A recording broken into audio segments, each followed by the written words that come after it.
Λοιπόν, καλησπέρα. Δημήτρης Ρόκας, Καλησπέρα. Αλέξης Αθανασίου. Καλησπέρα. Λοιπόν, κύριε, συγκλονιστικό ντερμπι πάλι, έτσι. Για άλλη μια Έχουμε 3 παιχνίδια, πολύ ωραία παιχνίδια. Αυτό που μπορώ να πω ότι η σειρά είναι δυνατή.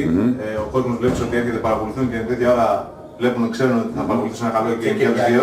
Ναι, και εκεί θα παρακολουθήσουν ένα καλό game για τις δύο.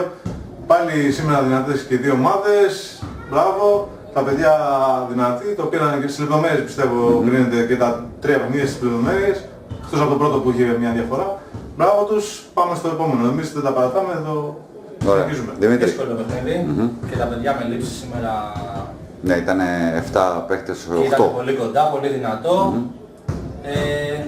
Πολύ δυνατά παιχνίδια με τον Πηγασό, συνέχεια, στον πόντο. Ωραία όμως. Ωραία παιχνίδια για το επόμενο. Αθλητικά παιχνίδια, αθλητικά παιχνίδια. Καλό Πάσχα, Πάσχα. με Καλό υγεία. Πάσχα. Καλό Πάσχα, Πάνω απ' υγεία. όλα και τα λέμε μετά το Πάσχα. Μετά το έτσι. Πάσχα να φάμε λίγο, να φάμε Μην φάτε πολύ μόνο. Έλα.